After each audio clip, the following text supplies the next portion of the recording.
Hey everybody, this is Tom again in Western North Carolina. It's going to be episode 17 of how to make a chair. Anyways, I'm going to show you how I mark out the slats. Anyways, the first thing I do, I got my back posts and I've got a set of dummy rungs. They're fitting in here loose, 14 inches long, just like we're going to put in the chair. But anyways, I clamp them in.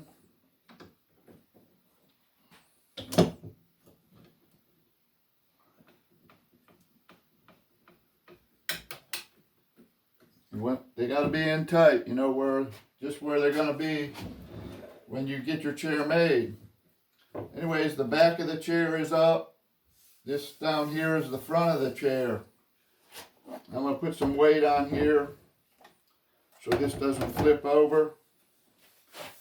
And anyways, I've got my slats. Chosen them out, decided which is the top and which is the middle and which is the bottom.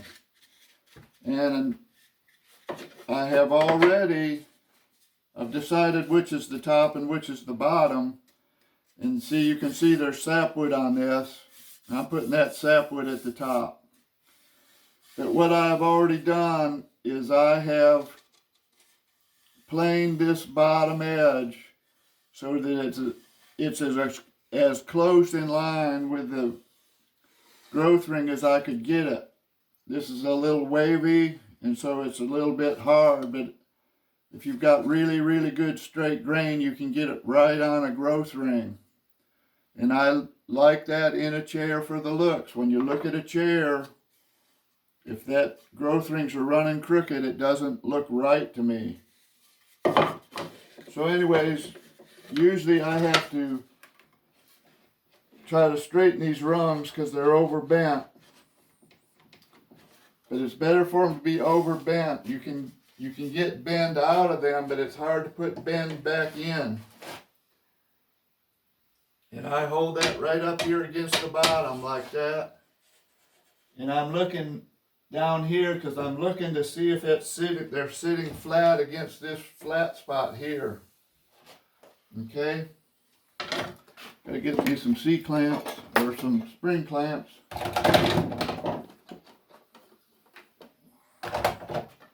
Anyways, if you get, and this one, I've chosen this one as the bottom because it's got a kind of a bad place in it. And so I'm going to shift that as far away as I can to get rid of as much of it as I can. So I'm clamping this with a spring clamp, and I'm lining up right at the bottom of the slat of the mortise, right at the bottom of the mortise, right there and there.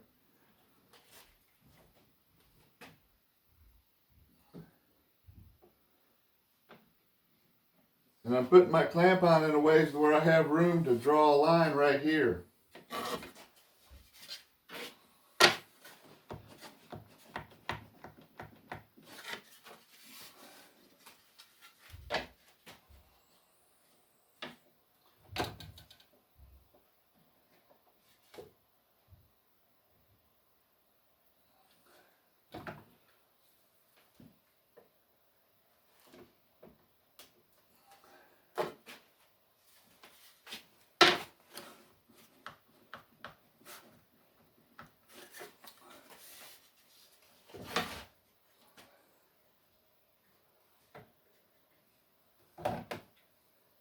Lining it up.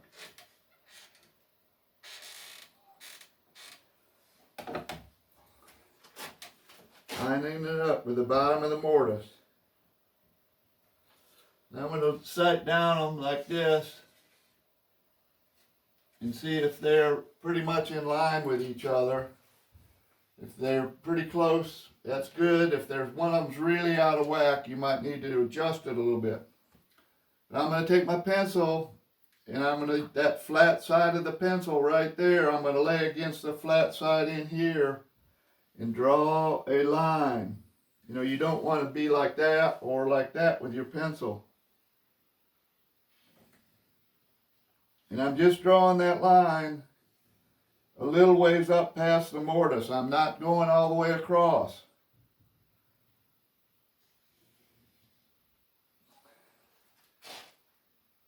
And the reason for that is when you go to cut these, we're going to put another line on here. It's actually going to be the cut line. And if I want you to cut on the cut line, not on this line we just drew. And I have seen people cut on the wrong line before, and it's no fun. So anyways, I'm going to just get this out of here. We're done with this for now.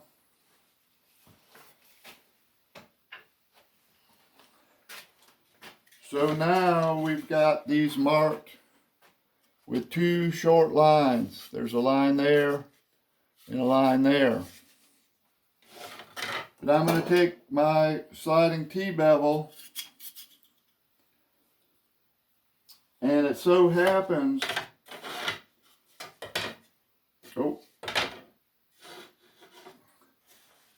that we need to move this mark over the depth of the mortise. But it so happens that because we weren't exactly in line with the mortise when we made these, we need to move the mark, make the mark bigger than 3/4. And basically what I do, and it so happens that this is 7/8, and so that's about the right step over. So I'm just going to put this on here, and you don't need to have this. You could just, you could use it like this. Doesn't matter, just put it on there with the line and make the mark. And that marks all the way across. Now what I do is I usually do it like this to see what that angle is, and I compare the angle on each end. And they should be reasonably close together. So then you end up like that. Two lines. Okay? And I'm going to go ahead and do them all right now.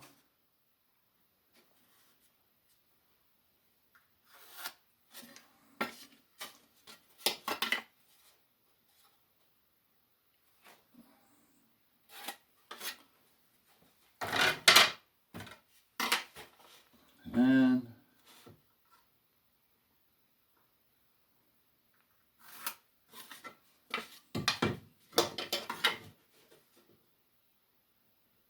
these are all lining up pretty good. If the angles from one end to the other aren't the same, if they're really off severely, you need to check into something. Something might be wrong somewhere.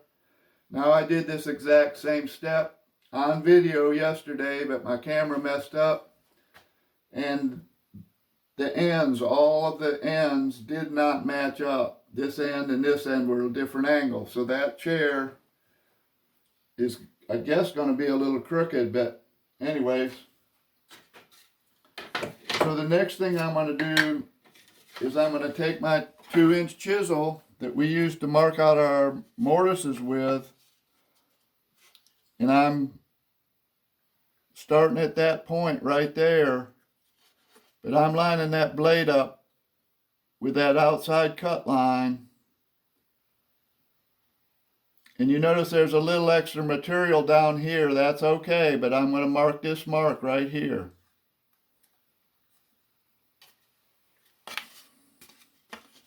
And again, I'm lining it up right here, making this mark.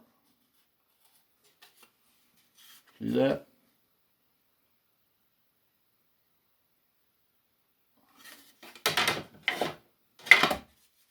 But I'm just going to go ahead and do all 3 of them.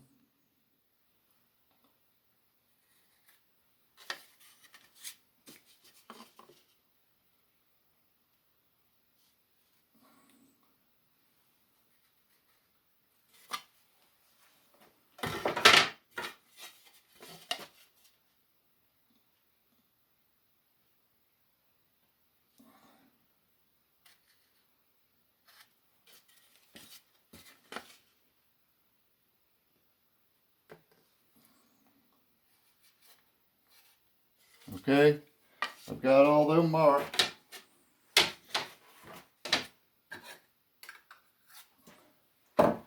next thing I'm going to do is I'm going to find the center of the slat, this the long way. And I've got a ruler that's a center finding ruler. Makes it real easy.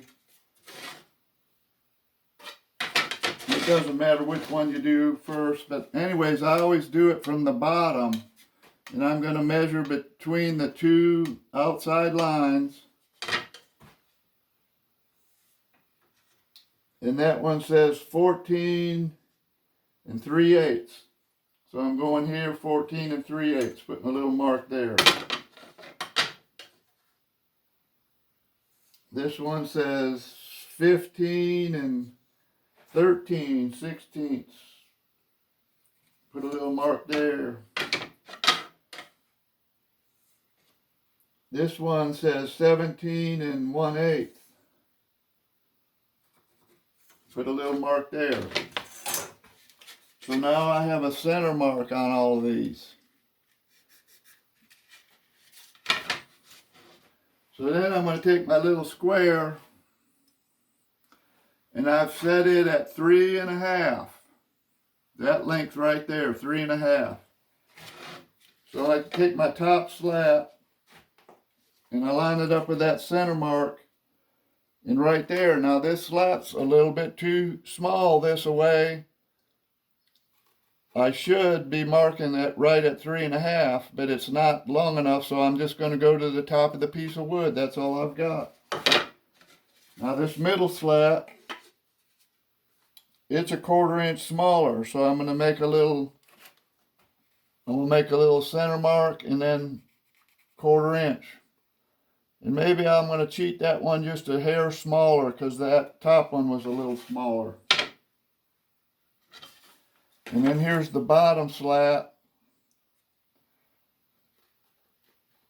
It's 3 inches, so I subtract a 1/2 inch from the end there.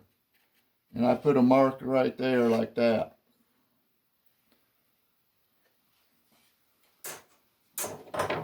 So the next step is going to be to draw a curve, the curve in there. And I'm going to connect this point, and this point.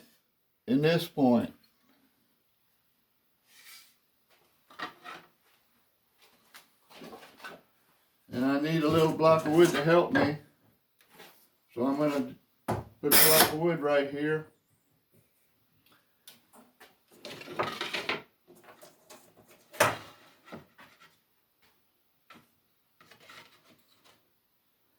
And see, and I'm using that same ruler. It's a fairly flexible ruler, but I'm pushing this slat against that block of wood. I'm holding the ruler with my left hand. I'm pushing it against the piece of wood, and I can move the piece of wood, I can move the ruler, bend it more, bend it less.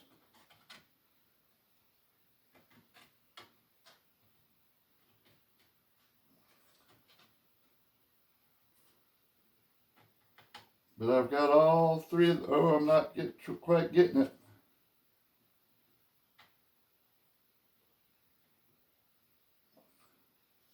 I got it pretty good. I don't like that. There we go. I'm going to draw that line.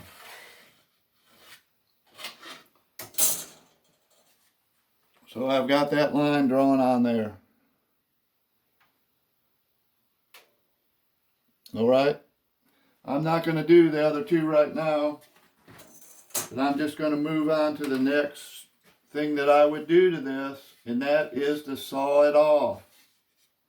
And this is a tool, I guess you'd call it, but it's 2 blocks of wood that are cut with this about the approximate radius, so you can hold this in a vise. And I'm clamping it. The most important place is down here. I don't care about this up here, so I'm not clamping too tight there. But I'm going to saw this off. Now this is the bottom slat, and yesterday when I did this, the bottom slat ended up being a hair too long, so I'm going to cut this just a little inside the line.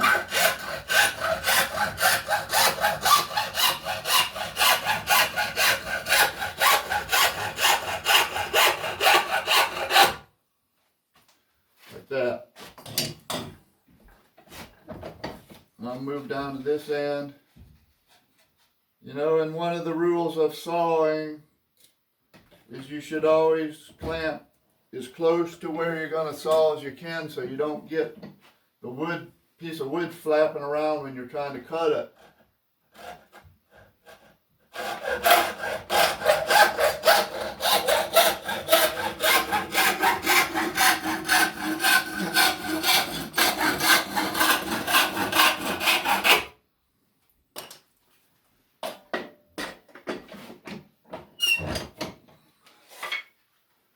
Okay, now I've got the piece of wood cut the length. Now we're going to shape this thing here. And there's many ways to do this shaping. One of them being a bandsaw. One of them being a draw knife, spoke shave, plane, anything you can get. It'll cut. You can do this, but I generally do this with a hatchet. But I need to make a little setup to help me. And I hold this, you know, this is to keep it from going that way, and this is so my bench doesn't get tore up. But anyways, I use this here hatchet. It's a true temper TB number TB2. The guy traded me for this. But anyways, you just use standard hewing techniques.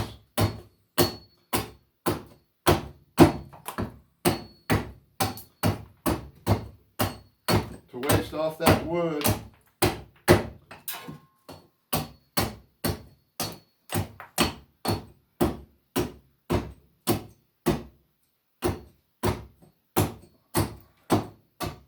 Oh, I went over the line right there. That's bad.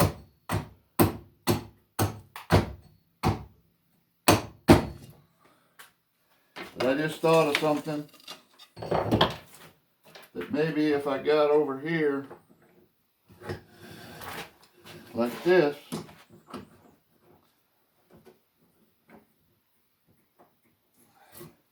maybe you could see what's happening better. Now I apologize that now on this side the line is away from me. I'm looking over the top at my line.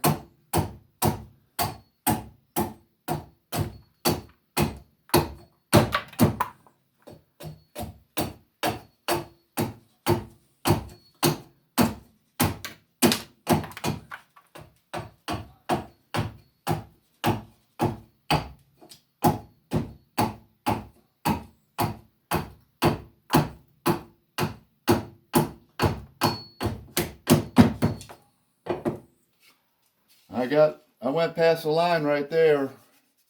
I'm going to have to match that up some other time. But see, I got pretty close to the line.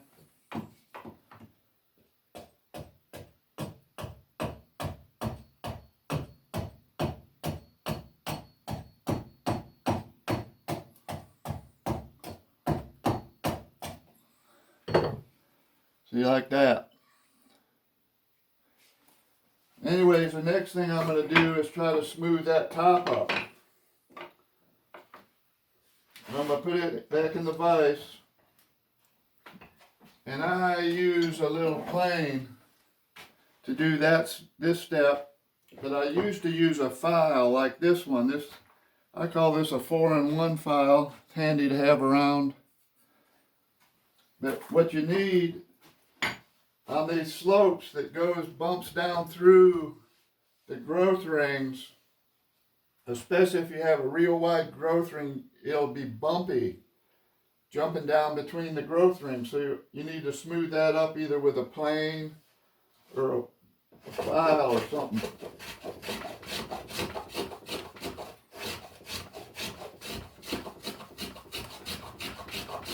Now right now it's not important that you get right down near the very ends, because those ends are going to be, you know, about the last 2 inches or more. Those are all going to be adjusted and shaped out when we fit the mortise, when we fit the tenon into the mortise. But I'm just trying to make this top smooth right now. And it works, this little plane works real good for this. There's that spot that I went over the line. We'll get that fixed up later. But if you're using the file method, you don't file like this across it, you file down like this. And that long length there spans over the bumps and makes it smooth. So I'm pretty happy with that. So for right now, see, I've got a slat cut out.